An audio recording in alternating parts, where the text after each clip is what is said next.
Dès sa création, le commandement côtier de la Royal Air Force britannique, chargé de la sauvegarde des côtes et du transport maritime, a constamment reconnu la nécessité d'hydravions à long rayon d'action. Ces appareils étaient destinés à des missions de reconnaissance maritime étendue, d'escorte de convois et de défense contre les attaques de sous-marins. Même pendant la Grande Guerre, les hydravions bimoteurs Felixstowe remplissaient des rôles comparables. Au cours des 15 années suivantes, la Grande-Bretagne a introduit plusieurs modèles supplémentaires d'hydravions biplans conçus pour des objectifs analogues.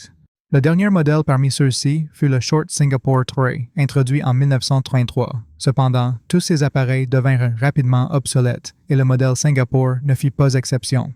Pour remplacer cet appareil vieillissant par une machine plus avancée, le commandement de la RAF a formulé de nouvelles spécifications opérationnelles. Ces exigences furent ensuite détaillées dans une nouvelle directive technique, officiellement approuvée le 23 novembre 1933. La directive appelait au développement d'un hydravion quadrimoteur polyvalent doté d'une autonomie de vol de 1400 milles nautiques et d'une altitude opérationnelle de 15 000 pieds. Son armement devait inclure des bombes pour diverses applications, ainsi que 4 tourelles défensives équipées de mitrailleuses de 7,69 mm. De plus, les spécifications exigeaient l'option de remplacer les mitrailleuses de la tourelle donnée par un canon de 37 mm. 5 entreprises de fabrication aéronautique soumirent leurs propositions de conception en réponse à ce cahier des charges techniques. Supermarine fait preuve de l'engagement le plus significatif, proposant simultanément 3 projets distincts. Les monoplans, modèle 232 et modèle 239, propulsés respectivement par des moteurs Rolls-Royce, Goshawk et Merlin, et le biplan modèle 238, utilisant des moteurs Bristol Perseus. Cependant, ces projets, ainsi que les soumissions de Blackburn et Fairey, furent finalement refusés. Les sociétés Saunders Roe et Short Brothers connurent le succès. Ces entreprises obtinrent des contrats pour construire des prototypes d'avions basés sur leurs conceptions respectives, désignés A-33 et S-25. En novembre 1936, avant tout essai en vol, les 2 entreprises obtinrent des commandes pour des séries de production initiale de 11 appareils chacun. Parallèlement, le S-25 fut officiellement baptisé Sunderland, conformément à la pratique britannique contemporaine de nommer les avions militaires multimoteurs importants d'après des comtés, des villes ou des provinces de l'Empire britannique. L'hydravion Saunders Roe présentait une mauvaise navigabilité et de plus commença ses essais un an entier après le S-25. Par conséquent, l'appareil développé par Short sous la direction d'Arthur Gouge s'avéra inégalé. Il est à noter que l'avion Sunderland a été développé à partir du S-23 Empire, un avion civil de transport de courrier et de passagers. L'Empire a la particularité d'être le premier hydravion quadrimoteur britannique conçu comme un monoplane cantilever. Sa construction était entièrement métallique, avec une surface extérieure lisse en duralumin. Les contours autrement profilés du fuselage étaient légèrement gâchés par la présence d'un double raidant sur sa partie inférieure. À ce stade, les concepteurs de l'avion ont choisi de privilégier les performances hydrodynamiques à l'efficacité aérodynamique, reconnaissant que l'hydravion nécessitait non seulement de solides capacités aériennes, mais aussi une navigabilité supérieure. Cela incluait notamment la capacité de décollage rapide sur l'eau. Son système de propulsion comprenait 4 moteurs Bristol Pegasus 10 à 9 cylindres, refroidis par air, chacun générant 920 chevaux. L'intérieur de l'Empire était configuré pour accueillir soit 24 sièges passagers, soit 16 couchettes, un choix de conception rendu nécessaire par des vols qui s'étendaient occasionnellement au-delà de 10 heures. Sa soute avait une capacité allant jusqu'à 3000 livres de bagages. À l'époque actuelle, la durée de vie opérationnelle des avions militaires, s'étendant souvent sur 30 voire 40 ans, ne suscite plus de surprise. En effet, certains modèles, dont le B-52 Stratofortress et le C-130 Hercules, ont dépassé le demi-siècle de service actif. Inversement, durant les années 1930 et 1940 du 20e siècle, l'évolution de la technologie aéronautique et le remplacement générationnel ultérieur des équipements se sont produits à un rythme considérablement accéléré. Par conséquent, la durée de vie opérationnelle de nombreux modèles d'avions était fréquemment limitée à quelques années seulement. Seule une poignée d'avions véritablement exceptionnels réussit à s'assurer une présence durable dans l'aviation, inscrivant ainsi leur héritage de manière proéminente dans l'histoire militaire. Un exemple distingué de cela est l'hydravion Short Sunderland, qui entra en service au sein de la Royal Air Force britannique juste avant la Seconde Guerre mondiale et resta opérationnel jusqu'à son retrait à la fin des années 1950. l'appareil s'avéra exceptionnellement réussi, incitant la compagnie aérienne anglaise Imperial Airways à passer une commande de 28 unités après l'évaluation du prototype. Chacun de ces appareils reçut une désignation individuelle, un peu comme un navire de guerre, avec des noms principalement tirés d'étoiles et de constellations. Le premier Empire de production, baptisé Canopus, commença ses essais en vol en juillet 1936 et, en novembre, il avait inauguré des services réguliers transportant à la fois passagers et courriers. Un nouvel avion sortait de la chaîne de montage toutes les 2 semaines. À la fin des années 1930, les avions Empire furent largement déployés sur de nombreuses routes aériennes internationales. L'avion a effectué des vols vers diverses destinations, notamment l'Australie, les Bermudes, l'Égypte, la Malaisie, New York, ainsi que l'Afrique de l'Est et du Sud. Grâce aux performances opérationnelles réussies de ces appareils, Imperial Airways a été encouragé à acquérir 14 hydroavions supplémentaires. En conséquence, un total de 40 avions de classe Empire avaient été fabriqués entre 1940 et 1942. Tout au long de la Seconde Guerre mondiale, ces appareils, à l'instar de la majorité des autres avions de passagers britanniques, alors que la majorité des avions Empire fonctionnaient comme véhicules de transport, 2 machines spécifiques ont été converties en configuration anti-sous-marine. Cette variante S-23M comprenait l'installation de roteliers capables de contenir 6 grenades sous-marines, des systèmes radars anti-navires ASV et une paire de tourelles à 4 canons. Il s'agissait de tourelles Frazer-Nash destinées à des fins défensives. Néanmoins, nous allons maintenant revenir à notre point de discussion principal. Le 14 octobre 1937, le prototype de l'avion Sunderland a été mis à l'eau pour la première fois. Son vol inaugural a eu lieu 2 jours plus tard, avec John L. Parker, le pilote en chef de Short Brothers, aux commandes. Cet avion était équipé de moteurs Bristol Pegasus X refroidis par air identiques à ceux utilisés sur la série Empire. À ce moment-là, l'armement n'était pas encore présent, même si l'avion possédait des tourelles avant et arrière. Avant la fin octobre, le prototype a effectué 3 autres vols d'essai, puis est retourné à l'usine de fabrication pour l'intégration de nouveaux moteurs Pegasus Doitus, chacun d'une puissance de 1010 chevaux. De plus, la conception de l'aile a subi une légère modification, lui conférant un angle de flèche de 4 ou 5 degrés. Cet ajustement est devenu essentiel, car l'intégration de la tourelle arrière à 4 canons, considérablement plus lourde que la tourelle à un seul canon initialement prévue dans la conception, a provoqué un déplacement notable vers l'arrière du centre de gravité de l'avion. Le processus de rééquipement de l'avion s'est étendu sur plusieurs mois. Le 7 mars 1938, les essais en vol ont repris et ont progressé avec un succès considérable. Par conséquent, l'avion a été transféré pour des évaluations officielles de l'État au Marine Aircraft Experimental Establishment de Felixstowe dès le 8 avril. Parallèlement, la commande d'approvisionnement pour la production en série des hydravions Saunders Roe A33 a été annulée, tandis que la première série de production d'avions Short a été construite simultanément avec les essais du prototype. Le premier avion de production Sunderland a effectué son vol inaugural le 21 avril. Cette unité, accompagnée du deuxième modèle de production, a rapidement suivi. Les 2 avions ont ensuite commencé leur participation aux essais à Felixstowe. En novembre, le programme d'essai complet était terminé, confirmant la conformité totale du Sunderland à ses spécifications tactiques et techniques. Cet hydravion possédait toutes les caractéristiques essentielles attendues d'un avion de patrouille maritime. Sa conception intégrait un fuselage spacieux à double pont, une caractéristique directement héritée de son prototype de passager. Cette conception facilitait à la fois une grande autonomie de vol et des conditions de vie confortables pour l'équipage. Les commodités de l'équipage comprenaient une cuisine, une salle à manger et un compartiment de couchage équipé de 6 lits. Ce niveau de confort sans précédent a conduit les pilotes militaires, peu habitués à de telles installations, à surnommer affectueusement l'avion un hôtel volant. Les pilotes y considéraient l'agencement du poste de pilotage, y compris le positionnement précis de ses instruments et commandes, comme idéal. Sa longue durée de vol, sa maniabilité louable pour un avion de sa taille considérable et son excellente visibilité ont collectivement établi le Sunderland comme un avion de patrouille et anti-sous-marin exceptionnel. La variante de production initiale, le Sunderland Mark I, correspondait largement au prototype, bien qu'il ait été fabriqué selon un ensemble de spécifications affinées. L'armement de l'avion de production comprenait 7 mitrailleuses, toutes de calibre 303 pouces. 5 de ces mitrailleuses étaient logées dans des tourelles Frazer-Nash entièrement rotatives et vitrées, à commande hydraulique. Une seule mitrailleuse Vickers, équipée d'un chargeur à disque, était installée dans la tourelle avant de type FN-11, De plus, 4 mitrailleuses Browning alimentées par bande étaient positionnées dans la tourelle arrière FN-13. Il est à noter que le Sunderland a eu la distinction d'être le premier hydravion au monde à être équipé de telles installations d'armes avancées. Auparavant, les mitrailleurs étaient limités à l'utilisation de tourelles plus simples à commande manuelle.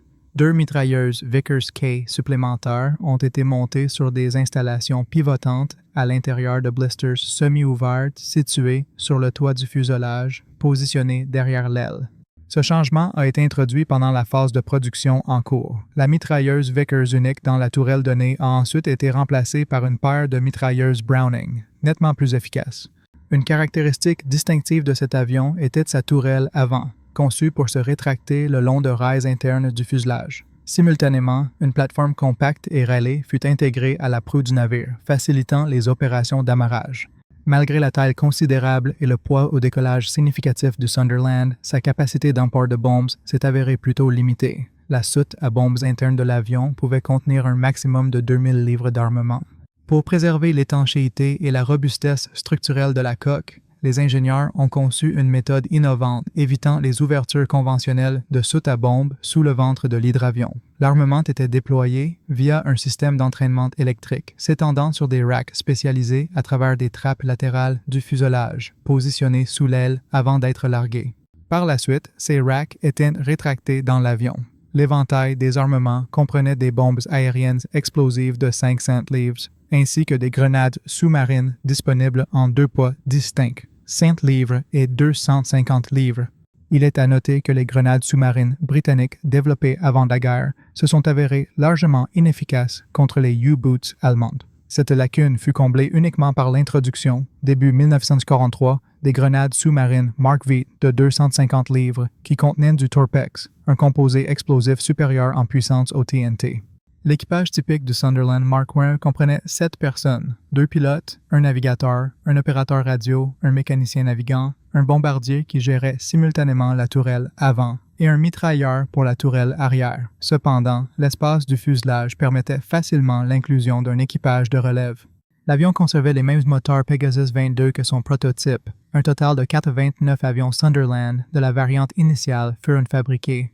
À l'exclusion du prototype original, l'usine Short de Rochester fut responsable de la construction de 74 de ces appareils. 15 unités supplémentaires, commandées après le début des hostilités, furent construites par la compagnie Blackburn dans son usine de Dumbarton. Le premier Sunderland produit à Dumbarton fut converti pour servir de prototype à la variante Mark II. Cette version particulière était équipée de moteurs Pegasus J-20 légèrement plus puissants, générant moins sur 65 chevaux et dotés de compresseurs à 2 vitesses. La tourelle arrière FN-13 fut remplacée par le modèle plus efficace FN-4A. Similaire à son prédécesseur, ce nouveau montage intégrait 4 mitrailleuses de calibre 303, bien que sa capacité en munitions ait été doublée à 1000 cartouches par canon. Peu après le début de la fabrication, une tourelle FN-7, armée de 2 mitrailleuses Browning de calibre 303, fut intégrée sur la section supérieure du fuselage, positionnée à l'arrière de l'aile, remplaçant ainsi les précédentes affûts de type Bull. La majorité des avions Sunderland de la deuxième série de modifications furent équipés de systèmes radar anti-navire ASV Mark II. Ces systèmes permettaient aux équipages de détecter les sous-marins ayant fait surface pour ventiler leurs compartiments et recharger leurs batteries. Opérant dans la bande de longueur d'onde de 5 pieds, cette installation radar ornait l'avion d'une multitude d'antennes. Spécifiquement, 4 antennes émettrices étaient montées sur le toit du fuselage à l'avant de la dérive. 16 antennes réceptrices étaient disposées en 2 rangées le long de chaque côté du fuselage, et 2 antennes Yagi dipôle étaient positionnées sous les consoles d'aile. En raison de leur configuration externe distinctive, les aviateurs allemands surnommaient familièrement ces avions Sunderland des Parks épiques volants. La production en série du modèle Sunderland Mark II commença en août 1941. Un total de 38 de ces avions avaient été fabriqués à Rochester en décembre de cette année-là. 5 unités supplémentaires furent fabriquées dans la nouvelle usine Short & Harland située à Belfast. Cette usine, une entreprise collaborative entre la compagnie Short et le conglomérat de construction navale Harland & Wolff, a commencé la production du Sunderland considérablement plus tard, spécifiquement en avril 1942. La variante suivante, le Sunderland Mark II, se distinguait des modèles précédents par les contours modifiés de son fuselage. La conception étagée proéminente sur le dessous fut éliminée, cédant la place à des courbes plus profilées et continues. Bien que cette modification ait permis une amélioration des performances aérodynamiques de l'avion, sa navigabilité, telle qu'observée par les pilotes, se détériora considérablement. Le Sunderland redessiné présentait des caractéristiques plus proches d'un avion que d'un hydravion, un compromis qui semblait inévitable. L'effort d'intégrer des exigences de conception aussi disparates s'est avéré exceptionnellement difficile. Le prototype de la variante Mark III fut développé en convertissant un avion Sunderland Standard de la série de modifications initiales. Les essais en vol de ce prototype commencèrent le 28 juin 1941 et le 15 décembre de la même année, le premier avion de production Mark III avait effectué son vol inaugural. Cette modification particulière du Sunderland a atteint les chiffres de production les plus élevés, avec un total de 461 avions construits. Parmi ceux-ci, 170 unités furent fabriquées par la compagnie Blackburn, 71 à l'usine Short & Harland, 185 à l'usine principale de la firme Short à Rochester et 35 supplémentaires dans la nouvelle usine de la même compagnie située près du lac Windermere. Tout au long de sa période de fabrication, l'équipement interne du Sunderland a subi des améliorations continues et progressives. Les premiers lots de production du Mark III, à l'image de la modification précédente, furent équipés de systèmes radar ASV Mark II. Cependant, peu après, les forces allemandes ont récupéré une unité radar ASV Mark II presque intacte, provenant d'un avion britannique Hudson qui s'était écrasé en Tunisie. Les U-boots allemands étaient équipés d'une contre-mesure efficace. Le détecteur anti-radar FUMB-1 Metox, qui a gagné le surnom de « Croix de bisque » en raison de la configuration distinctive de son antenne. Cet appareil pouvait détecter les émissions des radars britanniques à des portées allant jusqu'à 37 miles, permettant ainsi aux sous-marins de plonger avant que l'avion attaquant n'atteigne sa position au-dessus. Par conséquent, les avions Sunderland furent plus tard équipés de radars ASV Mark III, fonctionnant dans la longueur d'onde centimétrique qui avait été développée à partir du système radar de bombardier H-2S. Les émissions de ce système radar particulier restaient indétectables par le dispositif Metox. Les réseaux d'antennes nettement plus compacts du système ASV Mark III étaient logés dans 2 carénages positionnés sous les ailes. Cette modification particulière, intégrant le nouveau radar et désignée sous le nom de Sunderland Mark III-A, fut introduite début 1943. Une vulnérabilité significative de toutes les variantes Mark III provenait de leur système de propulsion sous-motorisé et souvent peu fiable, utilisant fréquemment des moteurs ayant déjà achevé leur durée de vie opérationnelle sur des bombardiers. L'approvisionnement en nouveaux moteurs Pegasus s'est avéré insuffisant pour répondre aux exigences de production du Sunderland. Par conséquent, la caractéristique distinctive de la dernière variante de production de l'hydravion, le Mark V, est devenue son adoption de moteurs américains Pratt & Whitney R-30 T90B Twin Wasp à 14 cylindres en double étoile, chacun délivrant 1200 chevaux. Néanmoins, le rapport puissance-poids amélioré de l'appareil n'a pas entraîné une amélioration substantielle de ses performances de vol, car ce n'était pas l'objectif principal de l'effort de modernisation. Un résultat bien plus critique fut l'amélioration significative de sa survivabilité opérationnelle.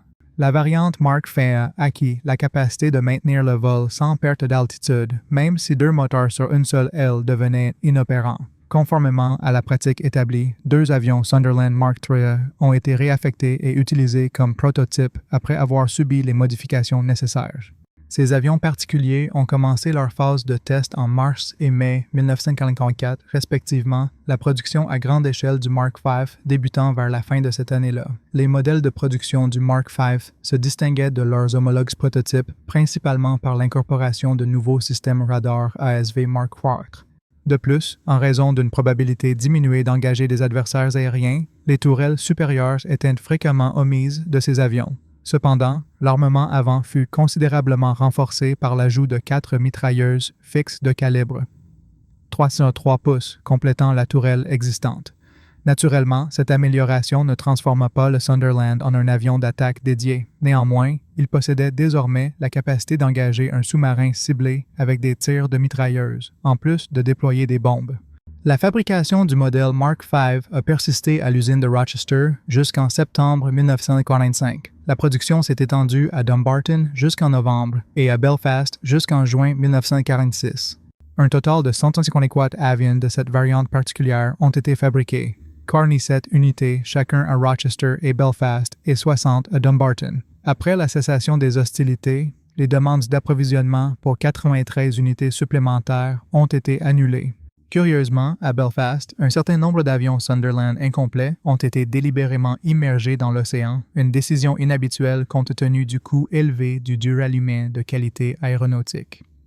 Au-delà des unités nouvellement construites, 88 Sunderland Mark V ont été créées par la conversion de cellules de Sunderland Mark III existantes. Ces conversions ont été effectuées à l'usine de fabrication située sur le lac Windermere. L'escadron 210, basé à Pembroke Dock, est devenu la première unité opérationnelle à être équipée du Sunderland Mark I, commençant son processus de rééquipement en juin 1938.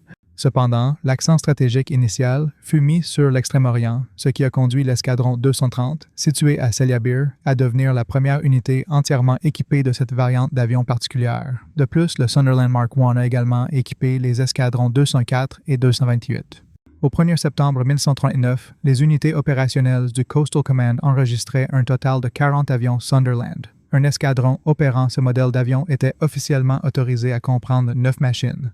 Il semblait que la production du Sunderland pourrait se terminer, d'autant plus que la société Saunders Roe cherchait à contester sa domination en proposant l'hydravion bimoteur Lerwick à la RAF. Bien que cet avion concurrent ait été initialement jugé plus prometteur en 1940, ses nombreuses déficiences opérationnelles ont finalement offert au Sunderland une nouvelle opportunité.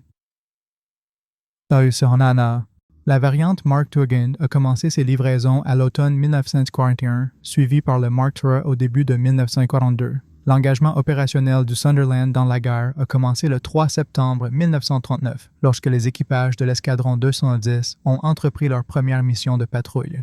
Ces avions spécifiques ont joué un rôle déterminant dans la première mission de sauvetage en mer de la Seconde Guerre mondiale, qui a eu lieu le 24 septembre. Ce jour-là, 2 hydravions Sunderland ont réussi à secourir 34 membres d'équipage du navire de transport Kensington Court, qui avait été torpillé par un sous-marin allemand en mer du Nord. Au printemps 1940, les escadrons Sunderland 204, 210 et 228, précédemment stationnés dans le pays d'origine, furent redéployés vers les bases opérationnelles avancées de Sullom-Voe et Invergordon pour leur participation à la campagne de Norvège. Lors de ces engagements, les Sunderland ont effectué des missions de reconnaissance et de transport. Notamment, le 3 avril 1940, l'équipage de l'un de ces avions s'est distingué en abattant avec succès 2 Junkers Ju-88. Après la chute de la Norvège et la capitulation de la France, la principale zone d'opération des hydravions s'est déplacée vers les voies maritimes occidentales menant aux îles britanniques.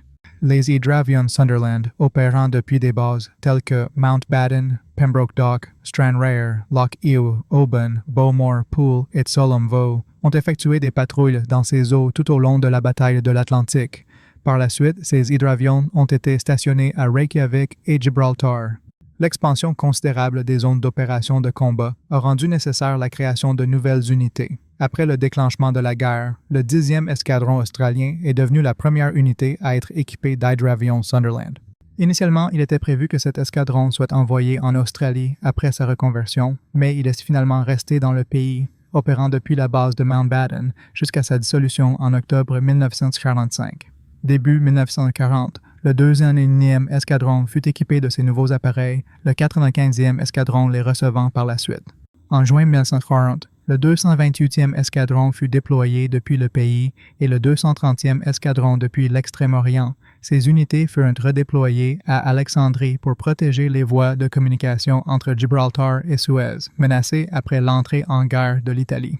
L'introduction impressionnante du Sunderland sur le théâtre d'opérations méditerranéen eut lieu le 30 juin 1940, lorsqu'un de ses équipages détruisit simultanément 2 sous-marins italiens, l'Argonauta et le Rubino. La distance significative de la base d'Alexandrie par rapport aux principales zones de patrouille nécessita l'utilisation d'hydro-aérodromes avancés pour les hydravions Sunderland. Plus précisément, les appareils du 228e escadron furent déployés en rotation à Malte et ceux du 230e escadron furent basés à Scaramangos, en Grèce. Un appareil du 228e escadron, décollant de Malte, localisa avec succès la flotte italienne en mer, déclenchant ainsi la victorieuse bataille de Matapan. Des mois plus tard, un Sunderland effectua une reconnaissance de la base navale italienne de Tarente pour les Britanniques avant le célèbre raid de l'aviation embarqué britannique le 11 novembre 1940. À l'occasion, ces hydravions quadrimoteurs furent inopinément requis pour jouer le rôle d'avions de chasse.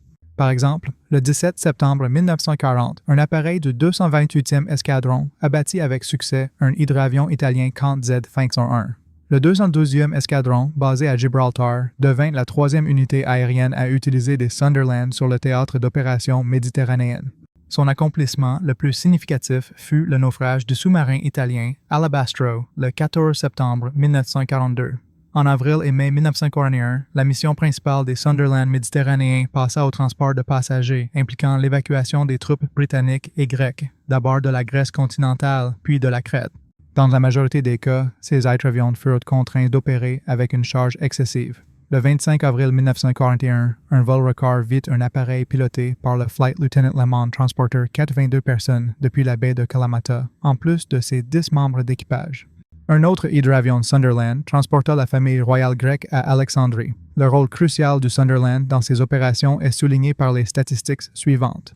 Sur les 28 000 membres du personnel britannique évacués de Crète, précisément 14 500 furent transportés par ces mêmes hydravions. La quantité croissante de Sunderland en service actif rendit obligatoire la formation d'une division d'entraînement spécialisée pour leurs équipages. Cette entité fut désignée comme le Fort Training Squadron, formé en mars 1941, s'appuyant sur l'école d'hydroaviation existante à Wake Bay. Anticipant les développements futurs, nous observons que cette unité particulière, rétablie en juillet 1947 sous le nom de 235 Operational Conversion Unit, continua à utiliser des Sunderland jusqu'en 1953.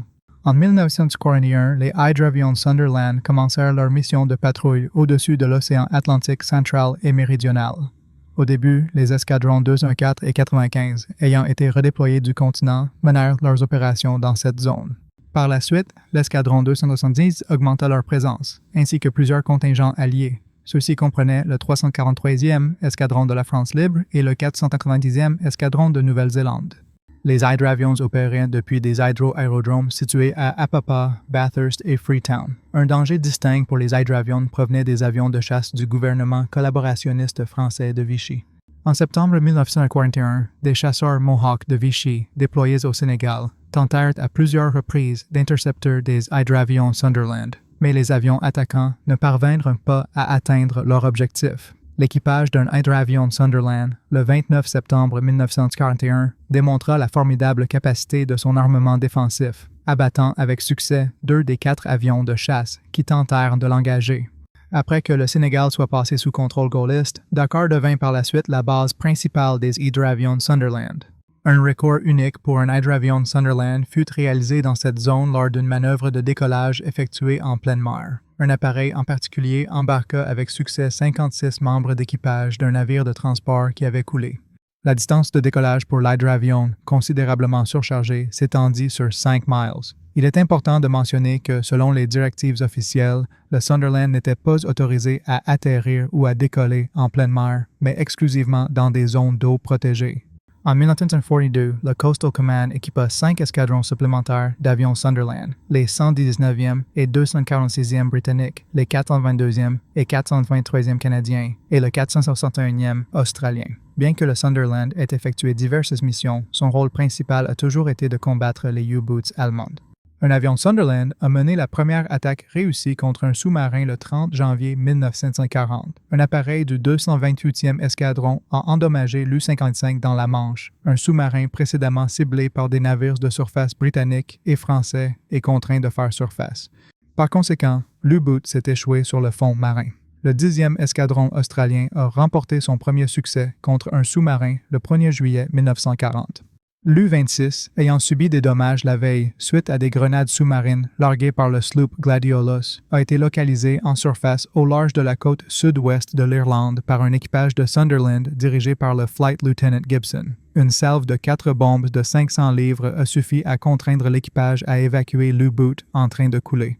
Pendant les 3 années suivantes, les avions Sunderland ont été déployés dans le pays. Ces appareils ont localisé et engagé des adversaires immergés à de nombreuses reprises. Le 10e escadron à lui seul a mené 8 attaques contre des sous-marins allemands en avril 1942. Néanmoins, les cas où les bombardements se sont avérés fructueux, entraînant le naufrage ou la grave incapacitation des U-boots, étaient relativement rares. Malgré cela, les opérations des Sunderland étaient considérées comme très efficaces, car localiser et attaquer un U-boot permettait presque toujours de contrecarrer son assaut sur le convoi escorté. L'introduction en 1953 du radar anti-sous-marin ASV Mark III, plus efficace, a permis aux avions anti-sous-marins de passer des missions d'escorte de convoi à des stratégies offensives proactives. Ces avions cherchaient à intercepter l'adversaire en route vers leurs zones d'opération. Le golfe de Gascogne est devenu la principale zone d'opération des Sunderland, une région traversée par les sous-marins allemands opérant depuis des bases le long de la côte atlantique française. Dans cette région maritime, les Australiens ont une fois de plus démontré leur prouesse, initiant le décompte des succès des Sunderland. Le 2 mai 1943, l'équipage du 461e escadron a coulé avec succès l'U-405. Puis, le 8 mai, l'équipage du 10e escadron a remporté une victoire, revendiquant l'UC-63 comme cible. Au total, à la fin de 1943, les Sunderland étaient responsables du naufrage de 6 U-boats dans le golfe de Gascogne, 5 sans assistance et un conjointement avec des bombardiers Halifax. Dans d'autres régions de l'Atlantique, 6 sous-marins supplémentaires ont été détruits avec succès. Cependant, le golfe de Gascogne se trouvait à portée opérationnelle des chasseurs lourds de la Luftwaffe, obligeant les équipages de Sunderland à participer fréquemment à des engagements aériens. Il est à noter que ces hydravions se sont avérés exceptionnellement résistants et difficiles à vaincre pour les forces ennemies. Par exemple, le 2 juin 1943, une formation de 8 avions Junkers Ju-88C a lancé un assaut sur un Sunderland Mark III appartenant au 10e escadron. Tout au long de l'engagement, l'hydravion a subi des dommages importants. Son système de communication radio a été rendu inopérant. Alors que la majorité des 11 membres d'équipage ont été blessés et qu'un mitrailleur a péri, le Sunderland a réussi à abattre 3 Junkers, à en endommager 3 autres et a finalement réussi à regagner la côte des Cornouailles malgré son état compromis. En 1944, les équipages de Sunderland ont été responsables du naufrage de 12 navires ennemis. 10 d'entre eux ont été réalisés de manière indépendante, tandis que les 2 restants ont impliqué une collaboration avec des unités navales de surface. Conformément aux opérations précédentes, le golfe de Gascogne a servi de principale zone d'opération, où les aviateurs navals britanniques ont réussi à détruire 7 sous-marins. Le 7 juin s'est avéré particulièrement fructueux, car les efforts combinés des équipages des 201e et 228e escadrons ont abouti à la destruction simultanée de 2 U-boats, l'U-955 et l'U-97. Le 206e escadron a mis fin à la période de chasse opérationnelle le 6 décembre 1944. L'équipage de l'escadron a réussi à couler le sous-marin U-297 à proximité des îles Orcades. La distribution des avions Sunderland Mark V aux unités de combat actives a commencé en février 1945. Les 228e et 461e escadrons ont été les premiers à recevoir ces nouveaux appareils. Cependant, la fin des hostilités en Europe les a empêchés de pleinement démontrer leur potentiel opérationnel. Au cours des derniers mois du conflit, les Sunderland nouvellement déployés n'ont réalisé aucun naufrage de sous-marins. Au total, les hydravions de ce modèle particulier ont été responsables de la destruction de 26 U-boats allemands, 21 de ces naufrages ayant été réalisés sans assistance. Le 10e escadron s'est avéré le plus efficace, crédité de la destruction confirmée de 7 sous-marins. Les équipages du 201e escadron ont été responsables du naufrage de 5 navires, tandis que les 228e et 461e escadrons en ont chacun coulé 4. Un navire supplémentaire a été détruit conjointement grâce aux efforts collaboratifs de ces 2 escadrons spécifiques. Les équipages canadiens des 423e et 462e escadrons sont crédités du naufrage de 3 navires.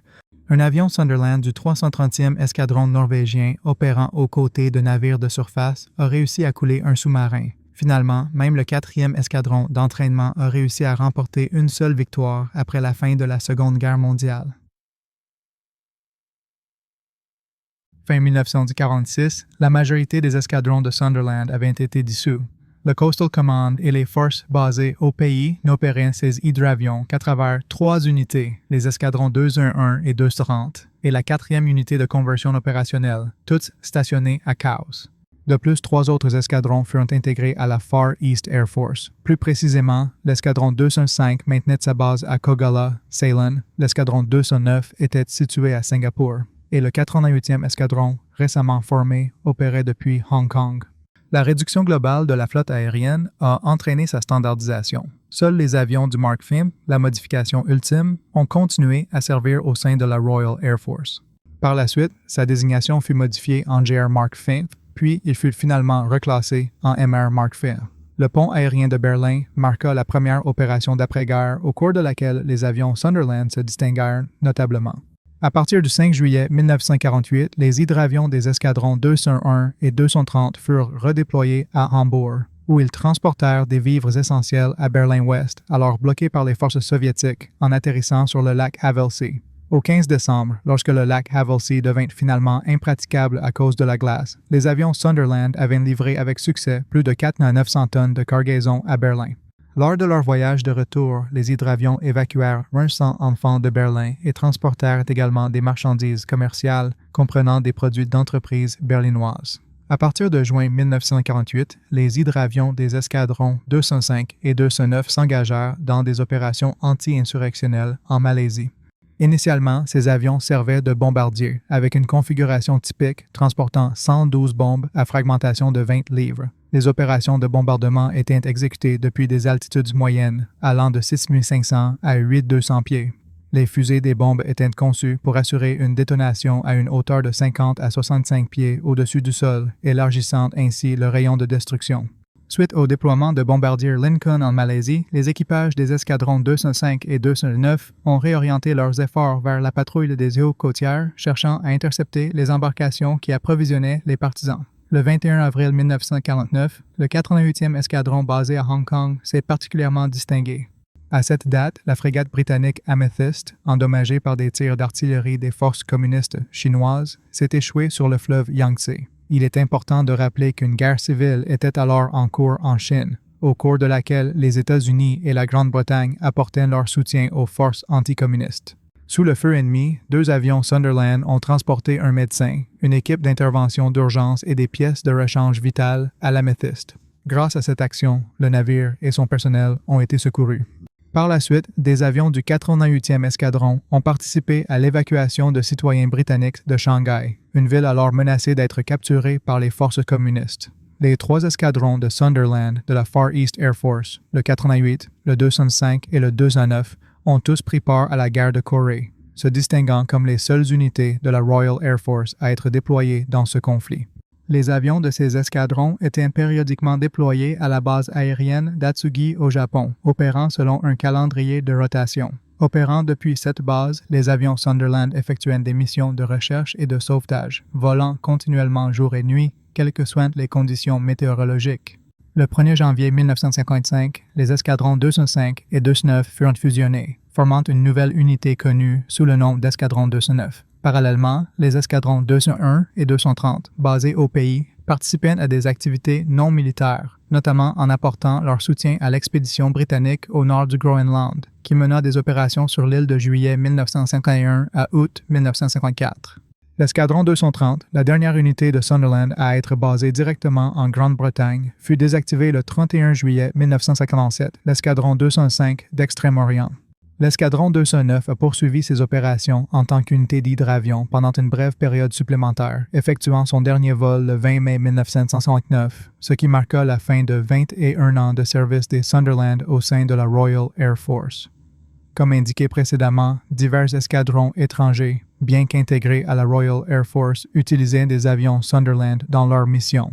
La Nouvelle-Zélande fut la première nation étrangère à opérer des Sunderland, prenant livraison de 4 Mark III en décembre 1944. Ces hydravions se sont avérés exceptionnellement bien adaptés pour ravitailler les îles isolées du Pacifique, ce qui a conduit le gouvernement néo-zélandais à acquérir 16 Sunderland MR Mark V supplémentaires en 1952. Les avions furent affectés aux escadrons 5 et 6, servant activement au sein de ces unités pendant une période de 15 ans. Le dernier vol officiel d'un Sunderland néo-zélandais de l'escadron 5 fut effectué le 2 avril 1967. Les avions Orion leur succédèrent en service. En février 1945, le 262e escadron de l'ARF, qui opérait des avions Catalina, fut intégré à la South African Air Force. Une fois sur place, la désignation de l'unité fut changée en 35 et en avril, l'escadron avait reçu 16 Sunderland Mark V, remplaçant ses avions Catalina. Un avion fut perdu dans un accident lors de son voyage vers l'Afrique du Sud, tandis que les autres restèrent opérationnels jusqu'en 1955, date à laquelle la plupart furent déclassés et mis à la ferraille. Un seul appareil était resté opérationnel jusqu'à la fin de 1957. En novembre 1945, l'escadron français 343 Sunderland, avec ses appareils, a été transféré à l'aéronautique navale française, connue sous le nom d'Aéronaval. Là, il a été désigné flottille 7FE, puis redésigné 7F et finalement 27F. De 1947 à 1957, cette unité particulière a opéré depuis sa base de Carr. L'Aéronaval a acquis 25 appareils Sunderland supplémentaires. Ces appareils ont été utilisés pour équiper les escadrons 12S, 50S et 53S. À partir de 1960, ces hydravions ont progressivement cessé leur service actif. La dernière paire de Sunderland est restée en service au sein de l'aéronautique navale française jusqu'au 30 janvier 1962.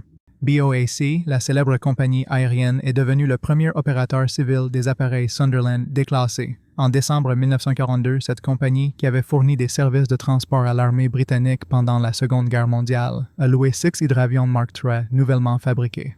L'armement des appareils a été démantelé, les cabines passagers et les zones à bagages ont été aménagées et le 26 décembre, le vol commercial inaugural du Sunderland avait commencé. Ces hydravions spacieux, capables de vols de longue durée, se sont avérés idéaux pour opérer des routes longues reliant la métropole à l'Afrique de l'Ouest. En conséquence, au cours de l'été 1943, la flotte de la compagnie aérienne a acquis 6 appareils Mark III modifiés supplémentaires. BOAC a acquis 2 lots ultérieurs de ces hydravions en 1944, portant ainsi son nombre total de Sunderland à 24. La même année, ces hydravions ont commencé leur service avec la compagnie aérienne indienne, établissant une liaison depuis la métropole via le Caire jusqu'à Karachi, puis vers Calcutta. En mai 1954, un Sunderland, spécialement reconfiguré en transport VIP, a acheminé le nouveau vice-roi des Indes, Lord Wavell, à son poste, transportant ensuite son prédécesseur, Lord Linlithgow, de retour à la capitale lors de son voyage de retour.